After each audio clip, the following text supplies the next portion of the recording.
শ্ৰীৰামপুৰত কংগ্ৰেছৰ যোগদান সভা গোলকগঞ্জৰ বিধায়কৰ তীব্ৰ আক্ৰমণ UPPL আৰু BPF দলৰ ওপৰত শ্ৰীৰামপুৰ ব্লক কংগ্ৰেছ কমিটিৰ উদ্যোগত আয়োজন কৰা এখন যোগদান কাৰ্যসূচীত উপস্থিত হৈ গোলকগঞ্জৰ বিধায়ক আব্দুল সুবহান আলী চৰকাৰে আগন্তুক বিটিআৰ নিৰ্বাচনক লৈ গুৰুত্বপূৰ্ণ মন্তব্য প্ৰকাশ কৰে। বিধায়কগৰাকীয়ে স্পষ্টকৈ কয়, আগন্তুক বিটিআৰ নিৰ্বাচনত কংগ্ৰেছ দলক বাদ দি কোনো দলেই চৰকাৰ গঠন কৰিব নোৱাৰে। বিধায়কগৰাকীয়ে UPPL আৰু BPF দলৰ ওপৰত তীব্ৰ সমালোচনা কৰি কয় যে এবেলি বিটিআৰত কংগ্ৰেছ দল UPPL আৰু BPFৰ বাদে ডাঙৰ ফেক্টৰ হৈ পৰিছে। সেয়ে এই দল দুটাই সাধাৰণ ভোটাৰ ৰাজ্যক ভিন্ন মিছা প্ৰতিশ্ৰুতি দি প্ৰলোভন দি তেওঁলোকৰ সভা সমিতিত মাতি আনিবলৈ চেষ্টা কৰিছে। বিধায়কগৰাকীয়ে কংগ্ৰেছ দলৰ শক্তি আৰু সংগঠনাত্মক দিশ সম্বন্ধে বৰ্ণনা কৰি কয় যে বিটিআৰৰ ৰাইজে এতিয়া সঁচা বিকল্প বিচাৰি উঠিছে আৰু সেই বিকল্প হৈছে কংগ্ৰেছ। কাৰ্যসূচীৰ বহু নতুন নতুন মুখে কংগ্ৰেছত যোগদান কৰে, যাৰ ফলত অঞ্চলটিত কংগ্ৰেছ দল অধিক শক্তিশালী হ'ব বুলি আশা প্ৰকাশ কৰা হৈছে। দিল্লীত কংগ্ৰেছৰ চৰকাৰ আছেনে? দিছপুৰত কংগ্ৰেছৰ চৰকাৰ আছেনে? বিটিআৰত কংগ্ৰেছ কি এলায়েন্সত চৰকাৰ আছে নেকি? এইবিলাক সাধাৰণ মানুহক বিভ্ৰান্তিকৰ কেতবোৰ তথ্য দি আজি যে কংগ্ৰেছৰ দিন ভাল হৈছে, কংগ্ৰেছৰ প্ৰতি বঁটা বলিছে। গৌৰৱ গগৈ চাহাব ডাঙৰীয়াই যেতিয়া অসমৰ প্ৰদেশ কংগ্ৰেছ কমিটিৰ সভাপতি হৈছে, তাৰ পিছৰ পৰা প্ৰতিটো ৰাজনৈতিক দলৰ নেতাসকলৰ মূৰৰ কামৰণি হৈ পৰিছে। সকলোৱে এটা বস্তু ভাবি লৈছে যে গৌৰৱ গগৈ অহাৰ পিছত সকলোৰে দিন শেষ, ছুটি হৈ যোৱাৰ লেখীয়া অৱস্থা হৈছে। সেইকাৰণে গৌৰৱ গগৈয়ে যিটো দলক নেতৃত্ব দিছে, সেইটো দলৰ সমালোচনা সকলোৱে কৰি আছে। আজি আপোনালোকে চাওক, 11 বছৰৰ পৰা দিল্লীত বিজেপিৰ চৰকাৰ, অসমত 9.5 yearsৰ পৰা বিজেপিৰ চৰকাৰ, ইয়াত 5 বছৰ হ'ল UPPL আৰু বিটিআৰৰ মানে লোকেল বডি। তাৰপিছত কংগ্ৰেছক দোষাৰোপ কৰাৰ কিবা থাকিব পাৰেনে? আপোনালোকে ভাবকচোন। কংগ্ৰেছ আজিৰ দিনত ৰাইজৰ মাজত দিনক দিনে বেছি জনপ্ৰিয় হ'বলৈ গৈ হৈছে।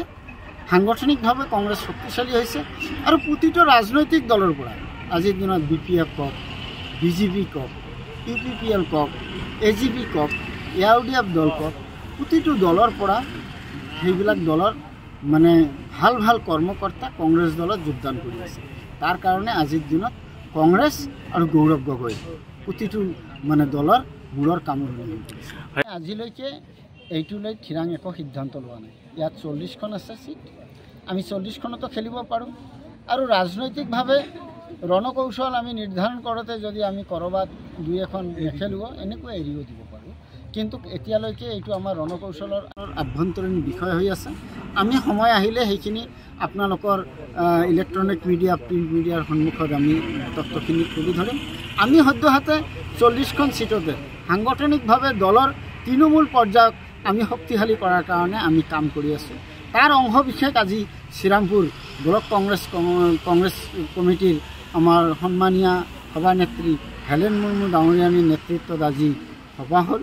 ইয়াতে আমাৰ মণ্ডল কংগ্ৰেছ, আমাৰ যুৱ কংগ্ৰেছ, ব্লক কংগ্ৰেছ, সেৱাদল, NSUৰ কৰ্মকৰ্তা, অনলি কৰ্মকৰ্তাসকলক লৈ আজি আমি এখন আলোচনা চক্ৰ পাতিছিলোঁ। সেইখিনি আলোচনা কৰিলোঁ আৰু এইখন আলোচনাতে আজি বহুতো বেলেগ দলৰ কৰ্মকৰ্তা আহি অলপ আগতে যোগদান কৰিলে। এইখিনি ভিডিঅ' ক্লিপছ হয়তো আপোনালোকে ইতিমধ্যে পাইছে। সেইকাৰণে আমি প্ৰথমত যুঁজাৰ মানসিকতাৰে নামিছোঁ আৰু যিখিনি সঁহাৰি পাইছোঁ ৰাইজৰ মাজৰ পৰা কংগ্ৰেছৰ প্ৰতি, তাতে অহা দিনত বিটিআৰত কংগ্ৰেছক ওলাই কৰি কোনেও চৰকাৰ গঠন কৰিব নোৱাৰে। এনেকুৱা হ'ব পাৰে আমি অকলেও চৰকাৰখন গঠন কৰিব পাৰোঁ।